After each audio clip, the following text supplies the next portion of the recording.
Hola a todos, espero que se encuentren muy bien. Vamos a comenzar con un nuevo capítulo de Dolor que Fortalece. Capítulo 11. Sufrir inútilmente. El mal manejo del dolor. 1. Soy víctima. Cuando experimentamos dolor en nuestra vida y no hacemos nada al respecto, ese se transforma en un dolor inútil, en un sufrimiento sin sentido. Eso sucede principalmente cuando nos colocamos en la posición de víctima.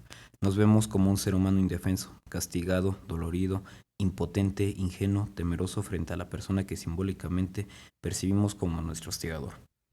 Ahora bien, ¿por qué una persona se convierte a sí misma en una víctima de sus circunstancias? Veamos. El primero sería porque se crió probablemente en un ambiente agresivo con un papá violento o una mamá frustrada, o viceversa, y como resultado aprendió a retirarse en lugar de actuar. El segundo es porque no es capaz de expresar abiertamente sus emociones, entonces reprime la ira y la frustración que siente. La tercera es porque expresa eso negativo que siente indirectamente y, por ejemplo, se enferma o discute con los demás. Estas situaciones son disparadores esporádicos de sus emociones y calman un poco su dolor. La cuarta sería porque se castiga a sí misma. En este caso analiza lo sucedido una y mil veces y vive en una dinámica circular de la que no se logra salir. Porque se coloca lo que sienten otros. Por ejemplo, le dice a su pareja o a su jefe: me exiges demasiado, cuando en realidad es ella misma quien se exige o se queja: ¿por qué me miras así? Y en el fondo es ella misma quien se mira mal. La sexta porque idealiza a su hostigador símbolo o y lo ubica en la posición de poder que en verdad no posee. Así no es capaz de darse cuenta que el otro tiene fallas al igual que ella. Porque tiene la conciencia cauterizada. Muchas veces cuando una persona sufre un hecho traumático, lo que sucede es que lo aísla, lo esconde en el sótano. Así es como la persona disocia ese dolor de la vida cotidiana y lo separa del resto de sus conductas. Es un mecanismo defensivo. Por eso una persona puede narrar un suceso de altísimo dolor como si estuviera leyendo un diario. No se trata de frialdad, sino de disociación. En esa línea también puede darse el caso de que alguien critique a otro por engañar a su pareja y en la intimidad el que critica es un psicópata con la suya. Sin embargo, no lo puede ver si no le importa. La última es porque se siente indefensa y cree que el otro la tiene que cuidar. Su lema es: yo seré indefensa y tú me protegerás. La manera de exteriorizar la victimización son diversas y muy diferentes. Un individuo puede enfermarse abiertamente mientras que otro puede vivir todo el tiempo deprimido. 2. ¿Por qué sufrimos inútilmente? Cuando nos duele algo y no accionamos para hallarle una solución, dilatamos el dolor, lo estiramos transformándolo en un sufrimiento inútil. Por ejemplo, si siento dolor en una determinada parte de mi cuerpo y dejo pasar varias semanas sin ir al médico, durante ese tiempo tendré un padecimiento inútil. Cuando no accionamos en resolver el problema, lo que nos sucede, nos colocamos en el lugar de víctimas. En ese rol nos vemos a nosotros mismos como personas indefensas, castigadas, doloridas, ingenuas y temerosas. Reprimimos la ira y la frustración, lo cual nos lleva a estancarnos y a sufrir inútilmente. Frente a cualquier situación, siempre necesitamos pararnos en qué puede hacer al respecto. Estoy enfermo, ¿qué puedo hacer? Tengo dolor, ¿qué puedo hacer? Y luego agotar los recursos para lograr una solución. Muchas veces nuestros sufrimientos inútiles tienen soluciones sencillas. Está comprobado que el 95% de los sufrimientos son vanos, estériles y la mayoría de nosotros ignoramos que tienen una solución sencilla.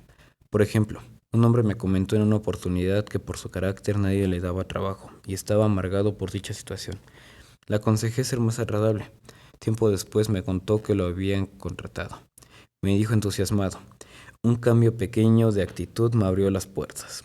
Una mujer me compartió que se había mudado de una casa muy linda, pero que no podía dejar de llorar. Le contesté: la culpa no te permite disfrutar tu casa nueva. Una simple explicación bastó para que no llorara nunca más. Los problemas que parecen más complicados suelen tener soluciones sencillas. El dolor es universal, nos llega a todos en algún momento y no lo podemos evitar. Sin embargo, el sufrimiento sí es opcional. Cada vez que sufrimos es porque tenemos una creencia errónea no de... perdón, la cual nos hace sufrir. Esas son las principales causas por las que la gente experimenta un sufrimiento innecesario. Sufro porque me preocupo más por el otro de lo que él se preocupa por sí mismo. Si alguien te cuenta que vivió una injusticia y te preocupa en demasiado mientras esa persona no se inquieta en lo absoluto, está sufriendo inútilmente. Nunca deberíamos remar por los demás más de lo que ellos no reman por sí mismos. Me duele lo que le sucede al otro. Se trata de un exceso de empatía, ponerse en los zapatos del otro. El que sufre necesita mi fe y confianza en lo que lo superará. Y saldrá adelante, no mi dolor. Si alguien que conoces está atravesando un momento difícil, no precisamente tus lágrimas, sino tu sabiduría, tu presencia, tus oídos, tu afecto, que lo ayude a transitar este proceso, porque si los dos sufren, no lograrán codificar ni modificar la situación. No hago nada para salir de mi sufrimiento. A veces no dejamos de darle vueltas y vueltas en nuestra mente a un hecho negativo que vivimos o un tema que nos preocupa. Pensar mucho en un suceso no significa que estemos aprendiendo algo de lo ocurrido. Más bien nos mantiene atados al dolor y no nos permite agotarlo. Si te sientes solo, ¿qué estás haciendo para superar ese sentimiento de soledad profundo? Invierto más tiempo del que la situación requiere. Hablar o pensar todo el día sobre un mismo tema que nos duele no sirve de nada. Llega un momento en el que debemos hacer un stop y ver qué podemos accionar para poderlo resolver. Sacrifico mi propia felicidad para que el otro sea feliz. Cuando alguien sacrifica algo de sí para que el otro no sufra y sea feliz, como suele suceder con algunas madres y sus hijos o algunas mujeres y sus parejas, tal actitud produce bronca en una persona y culpa en el otro. Hacer algo como un sacrificio solo nos coloca en una posición de víctima. En lugar de eso, debemos esforzarnos y usar nuestras energías para bendecir a los demás, nunca para ahorrarles el sufrimiento. Me torturo a mí mismo por errores que cometí en el pasado. Todos los seres humanos nos equivocamos alguna vez porque no hay nadie que sea perfecto. El error tiene que llevarnos a aprender la lección del pasado, nunca a torturarnos. Perdonarnos si es necesario y seguir hacia adelante. Torturarnos por nuestros errores es una manera de no querer crecer, de no estar dispuestos a aprender de la equivocación y además no nos permite accionar para salir del dolor. No le doy un sentido a mi dolor. Frente al dolor producido por un hecho negativo debemos buscar un sentido positivo. De lo contrario, simplemente nos acostumbraremos a él u optaremos por sacrificarlo o combatirlo. Bien está, amigo mío, que sufras para no sufrir. Diógenes. ¿Cómo revertir entonces este sentimiento que nos detiene y nos mantiene inertes? Si algo funciona, seguir haciéndolo. Esta es una ley extraordinaria. Todo lo que veas que funciona, auméntalo. Si lo que haces no te funciona, cámbialo totalmente, porque si sigues haciendo lo mismo, obtendrás el mismo resultado. Busca cosas que te motiven. Cuando alguien hace algo sin placer interior, necesitará el placer exterior del reconocimiento. Haz lo que te gusta. Recuerda la diferencia entre aceptación y resignación. Por ejemplo, cuando a alguien lo echaron del trabajo le dicen pobre. Eso es la resignación o la lástima. Ahora, si en la misma situación alguien te dice, es una pena, pero tú puedes hacer algo al respecto.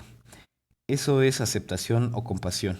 Siempre que empujamos al otro a hacer algo bueno, nos ponemos de pie y nos empoderamos, y al hacerlo, empoderamos también al otro. El doctor Albert Reyes dijo, las cosas malas suceden, por ello, supéralas. Te comparto este breve cuento para que reflexiones y ya no sufras sin sentido. Un hombre perdió su hacha y de inmediato sospechó del hijo de su vecino. Observó la manera de caminar del muchacho y le pareció exacta la manera de caminar de un ladrón. Observó la expresión de su rostro y era idéntica a la expresión de un ladrón. Observó la forma de hablar y era igual a la de un ladrón. Todos sus gestos y acciones lo denunciaban culpable de hurto. Poco después, el hombre encontró su hacha en un cajón de su cocina. Cuando volvió a ver al hijo del vecino, todos sus gestos y acciones del muchacho le parecieron muy diferentes a las de un ladrón. 3. Principales diferencias entre dolor y sufrimiento. El dolor que expresamos es algo objetivo. psicosomático o fisiológico. Ya sea que recibamos estímulos internos o externos, el objeto de ellos es ayudarnos a atacar ese dolor de manera psíquica y física. Es decir, que seamos capaces de reaccionar. En cambio, el sufrimiento o padecimiento inútil que elegimos tener por los diferentes motivos que antes mencionamos es algo totalmente subjetivo porque su naturaleza es psicológica. Aquí intervienen factores como la personalidad, las creencias personales y la familia en la que crecimos y su funcionamiento particular. Es por ello que el dolor siempre es más fácil de resolver que el sufrimiento. Ambos están presentes en todas las vidas humanas. No existe vida sin dolor. La vida es la misma, en sí misma es dolor. Pero sufrir no implica necesariamente que podamos ser felices. Hay personas que en apariencia lo tienen todo a nivel material y sin embargo no son felices. Otras en cambio con grandes carencias y sufrimiento logran ser felices a su manera. ¿Qué deberíamos hacer con el dolor y el sufrimiento? Básicamente tres cosas. No esconder el sufrimiento y las lágrimas que derramamos. Tanto una vasija de porcelana como un vaso sencillo, cuando están rotos, pierden su valor. No escondas tus pedazos, es lícito sufrir. Procurar suprimir el dolor. ¿Qué podemos hacer para suprimir el dolor de nuestra vida? Salir de él. Se trata de lograr aceptación, no de tener resignación. Esto es lo que me tocó en la vida. Expresan muchos y buscan que los demás sientan lástima, en vez de compasión, por ellos. Tal actitud nos mantiene anclados a un sufrimiento. Percibir el dolor como una puerta abierta. Cada vez que atravesamos una época de dolor debemos preguntarnos, ¿qué me vino a enseñar esto? ¿Qué puerta se me está abriendo? En lugar de pedir que se termine el problema, podemos cambiar el dolor para la decisión y lección que nos quiere enseñar. Cuando salimos de una dificultad sin haber aprendido nada, tarde o temprano volveremos a caer en lo mismo. Nunca una persona es tan grande como en la adversidad. Benjamin Disraeli. Toda respuesta que proviene de afuera solo traerá más preguntas. Toda respuesta que nos damos nosotros mismos cerrará el tema. Cuando reconocemos que el dolor produce en nosotros descubrimientos, podemos afirmar que ha cumplido su misión. Por lo general, es en la adversidad donde conocemos nuestro verdadero carácter y potencial interior que de otra manera nunca vería la luz. El haber sufrido es como hablar con muchos idiomas. Le da el acceso que sufre acceso a un mayor número de personas. Anónimo. Se escuchó bien mal eso, ¿verdad? Que las lágrimas de los problemas no siguen la vista a la misericordia que nos rodea. 4. ¿Cómo salir del papel de víctima? ¿Es posible dejar de percibirse como una víctima y detener el sufrimiento que dicha actitud nos provoca? Claro que sí. Se escuchó chistoso. Perdón. Comparto a continuación algunas ideas que pueden ayudarnos a tal fin. Comenzar por reconocer, hacer consciente cada vez que nos sentimos en el rol de víctima y renunciar a ello. El mundo jamás fue conquistado por víctimas, sino más bien por personas que reconocieron su potencial ilimitado. Nunca llegarás a ver tus sueños cumplidos si te consideras una víctima de las circunstancias, de la gente, de tu familia, de los gobernantes y de todo el mundo. Recordar que los seres humanos estamos empoderados. Cuando sabemos que estamos empoderados, el resultado es que sentimos que todo lo podemos. Bueno, pues hasta aquí termina el 11º capítulo de Dolor que Fortalece. Espero que les haya gustado y ya se pueden ir del video. Bueno, ahora la breve explicación de por qué no he subido video. Necesito estudiar para la universidad y me da miedo no quedarme. Así que no tengo tiempo, trabajo, estudio, escuela. Y ahorita que son vacaciones de Semana Santa, trataré de echarle muchas ganas a mis quehaceres y todo para poder subir los videos. Sé que son pocas las personas que lo siguen, pero aunque sean solamente 5 personas, espero que les guste el contenido. Y así que cámara. Se escuchó bien, eco. Adiós.